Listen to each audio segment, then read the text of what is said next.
Hola, bienvenidos a todos. Welcome back to my channel. So today's chat is going to be kind of a long one, just because I want to take a deep dive into what type of physician I want to be, what type of medicine I want to practice, and just in general, what I want to do with my degree. Last video, I just felt like I came off really shallow, and I really hate that. I didn't really explain my thought process or my desires for becoming a doctor well, and I just really don't want to be misrepresented, so I wanted to take some time to give you guys some more details. So in order to not make the video unnecessarily long or longer than it has to be, let's just jump right into it. So I guess I'll start overall with just like an overview of the career path and then go into details about each step.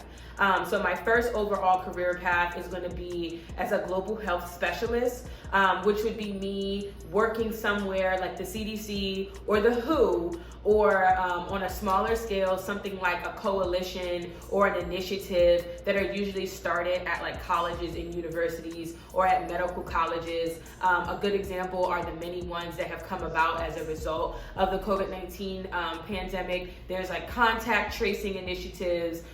There are like population health estimates and like just all of these other tools that doctors and just other medical professionals and healthcare and science related professionals come together in order to do. So I'm really interested in just joining or being a part of any of these types of groups. And to do that, I think I would go ahead and specialize in something like infectious disease or preventive medicine. I would also think about getting a dual degree, a master's of public health or a master in global health sciences, doing research globally, and then also just kind of increasing my linguistic skills. Right now, as I mentioned in the previous video, I am about an intermediate level when it comes to Spanish speaking, and I'm at the very beginner level of Arabic, but I am interested in learning multiple different languages. That's Japanese, Korean, Farsi, Italian, honestly as many as I can fit under my belt before like it's my time to go up to heaven. So overall, I think that's the plan. As I said, I'll try to like type it up and leave it somewhere on the screen so you guys can see it. But now it's time to go into the details. Why the heck am I interested in doing something like being a global health specialist, working for the CDC or working for the WHO? There's a lot of reasons. So I already work for the government. If you guys did not know that, I mentioned it in my very first video on this channel. You should go watch it, and you should subscribe if you haven't been subscribed, because I pretty much tell you guys like all the nitty-gritty details of my entire life on this channel. But I do already work for the government, so I'm already pretty familiar with and kind of have practice in public health. I mean, I work for OSHA, which is the like the office that you hear about often in the news or like on the radio or whatever when it comes to dealing with like the current COVID-19 pandemic and the mandates and who enforces what and how do you ensure the employers are doing what they need to in order to keep their workers safe in a global pandemic. So my job literally in my office right now is to actually stay up to date with these mandates and these guidelines, and to inform as well as cite employers if need be for not following these legal practices set forth by these public health agencies like OSHA, like the CDC. So I kind of like it. Like I'm already doing it, and it's very interesting. However, I do think that I could be more involved in like the actual guideline making process and just kind of understanding how that whole thing works. As I said, by working for the CDC or some other agency itself.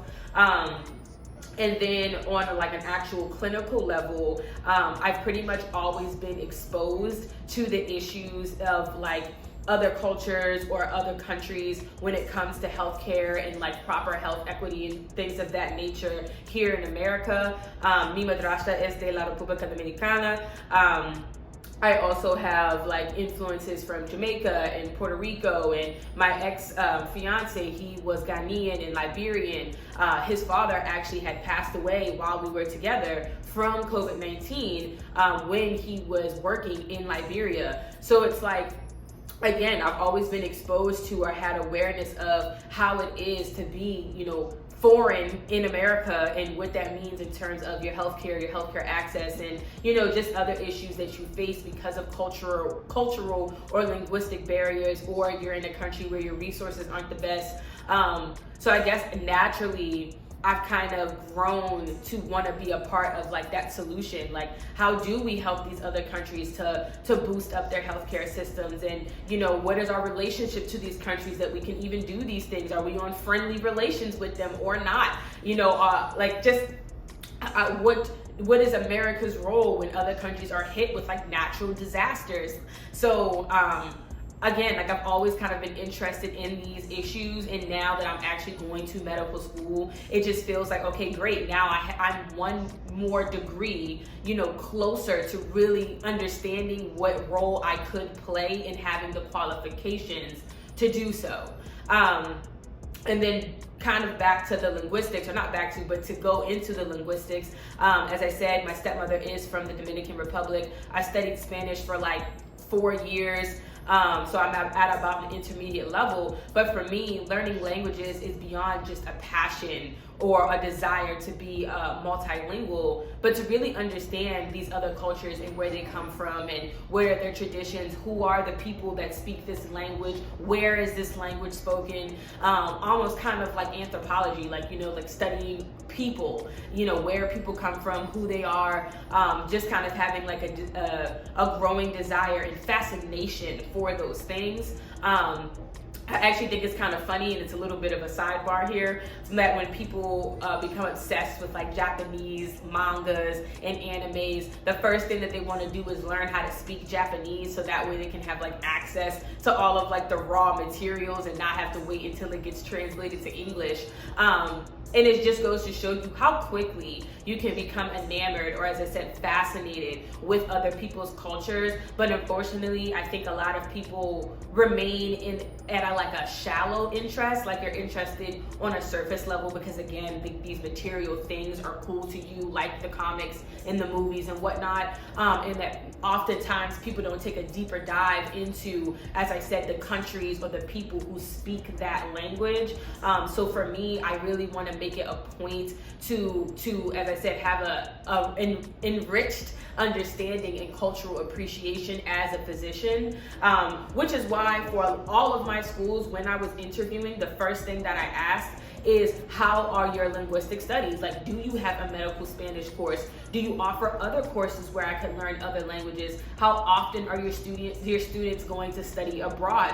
Where do they go study abroad?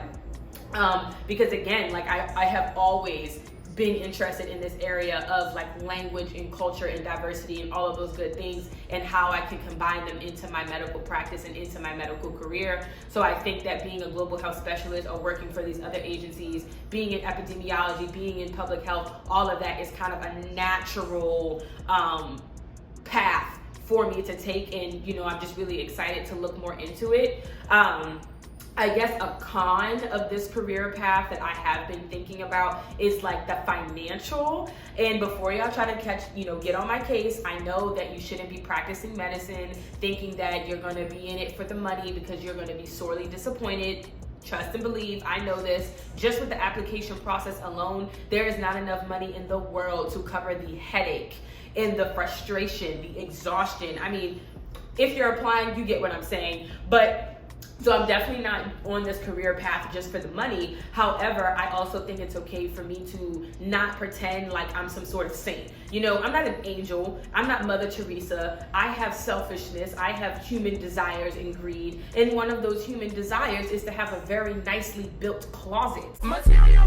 Okay, I want to be able to take care of my patients in some comfortable Louis Vuitton heels if I so choose. I want my purses to match my blazer and my coat and my jacket. So with all of those things, those kind of material things, your girl needs money, okay? I need funds to fund the closet. So this career path of like global health specialist and like working within these government agencies, I have to understand that I won't be making as much as I could compared to like someone working as a regular physician. Just because government pay, military pay, like that whole realm, is more so for benefits and tenure than it is for like outright salary, like high making salary. The government really tries to make you work with them for as long as they can by incentivizing their pay scale. So it's like, you know, the longer you work there, the more that you make and the more benefits you have access to. And a lot of people like that because it kind of goes with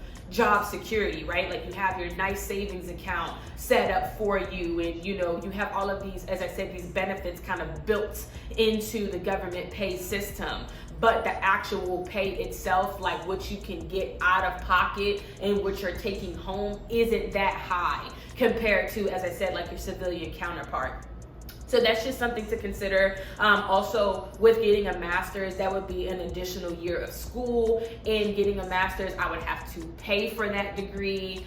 So that's another thing to consider. But overall, those are really the only cons that I can think of to that career path. And if I did have the opportunity to intern at like the CDC or the WHO or some other agency while in school, I definitely would want to do that, just to make sure that like this is something I could really see myself doing. The next career path that I'm interested in, and it's kind of ironic, is orthopedic surgery. Don't come for me once again, because I already know somebody's gonna be like, all right, girl, you just said that money isn't it for you. Like, you know that money isn't the sole reason you're going to practice medicine. So why the heck are you interested in one of the more higher paying specialties? I also know that ortho and orthopedic surgery is one of those stereotypical specialties that everybody says that they want to do when going to medical school. To be honest, the fact that orthopedic surgeons reportedly get paid more on average than like other physicians or other specialties really doesn't matter to me. Like, this is a specialty I would have been interested in regardless, because I did track and field for so many years. I had a 15-year-long career. So sports injuries and sports medicine and like athlete health are pretty much like my bread and butter. And another sidebar, I think it's kind of ironic that the people who practice in this field are not representative to the patient population. I often see, you know, white males in this field, like dominating this field of orthopedic surgery, and they're, you know, the physicians for the Olympic team, and they're the physicians that are, you know, patching up your favorite NBA and NFL players. And it's like a majority of these people are people of color.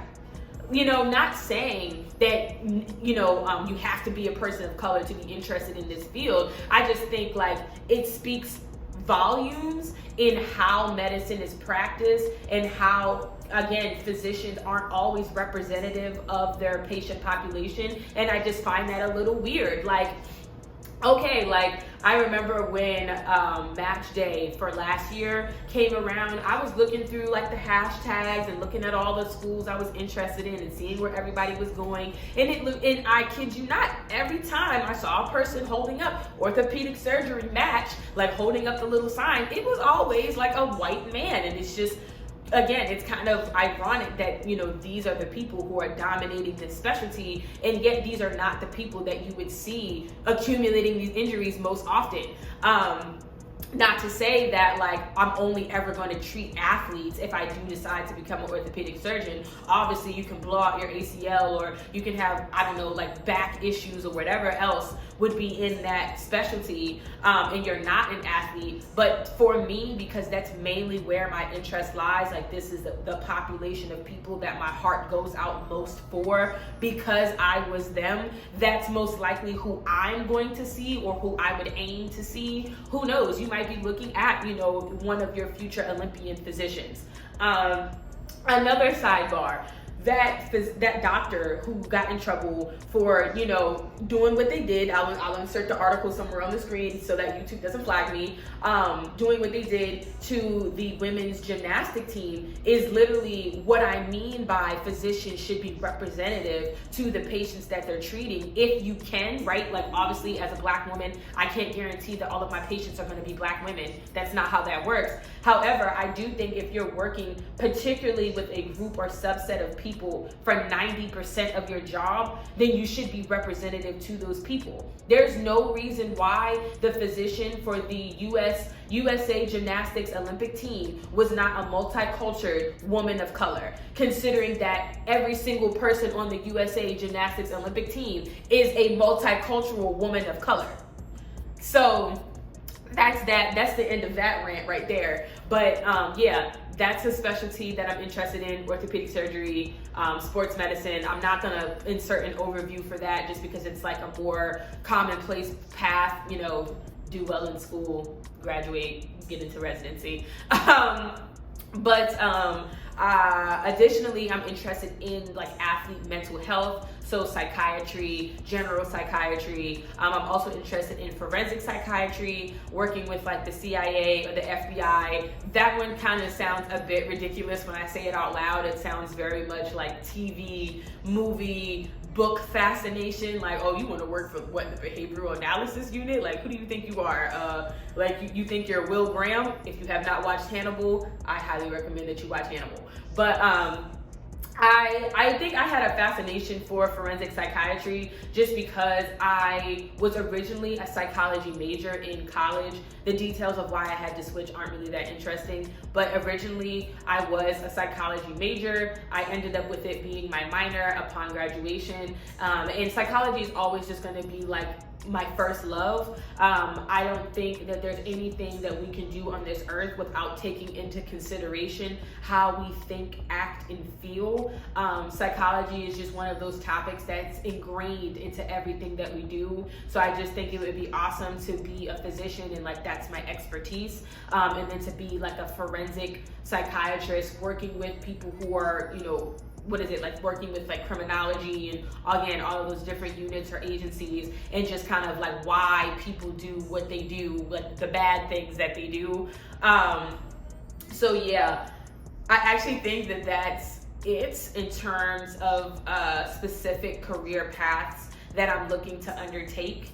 But overall, guys, I almost forgot some of the more, I guess, not boring details, but like minor details. I would be interested in working in my own private practice or working in a partnership versus working in a hospital, just because I feel like hospitals can come off as a bit businessy. I feel like, let me not even say a bit. It's ridiculous to me that people are in medical debt. I think that is outrageous. I think that, you know, charging people to have medicines that are life-sustaining, or like charging them for surgeries that they needed, and like, you know, it's millions, thousands of dollars that they owe to a hospital is just insanity. And I think that by me working in a private practice or working in a partnership, I would have a closer understanding as to why such things happen, versus working in a hospital where it's kind of like, all right, after I see you,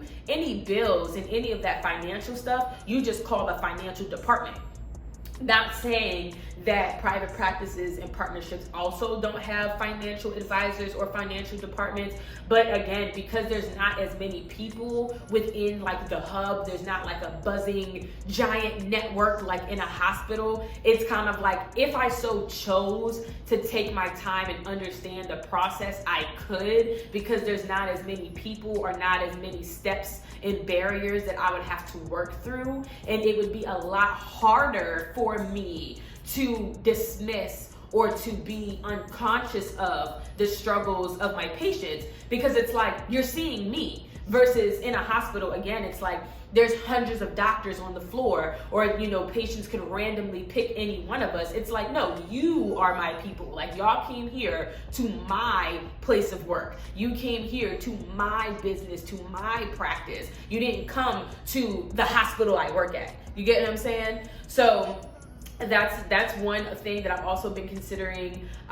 Location wise, I don't think that I want to practice like rural medicine or anything like that, just because I'm used to living in like a big metropolis. I mean, I was pretty much born and raised here in Baltimore City. I think it would be too much of a switch for me to suddenly work elsewhere. However, I would, if it's on, once again, a global scale, like if I were to go and work at in a smaller village, or like some other developing nation and the area is like rural or like kind of deserted or isolated, but I don't think that I would do that long term. I would probably only do that in the short term, just because, again, like, it's okay to be real. I'm not Mother Teresa, I'm not a saint, and I cannot guarantee how long I would be comfortable being in such a circumstance until I got there, right? Like I would have to probably go and see if I can deal with it, but it would be terrible of me to be like, yeah, I could commit to this. Like this is the type of medicine I want to practice for sure. And then I get there and I absolutely hate it.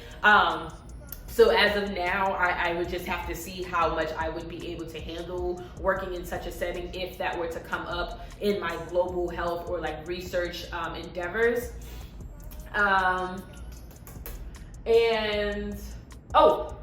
One final overall goal that I have, y'all, is to open up like a nonprofit. So kind of like a Planned Parenthood, but not really, more like a YMCA type of deal, or like a rec center. If you guys are from the city, you should know what a rec center is, a recreational center, where every level is a different type of medicine. And so like, let's say like on the first floor, you can come and you can get like a consultation just for general health concerns. On the second floor, you can go and do some like mental health therapies, art therapy, yoga, music. And then on another floor, maybe you would have like actual intensive procedures, like maybe you got some dermatology issues you need to see about, or like your glasses are trash and you need a new eye exam. I don't know. Just a place where physicians could come and volunteer their time, volunteer their efforts, and do services at a discounted or a pro bono rate.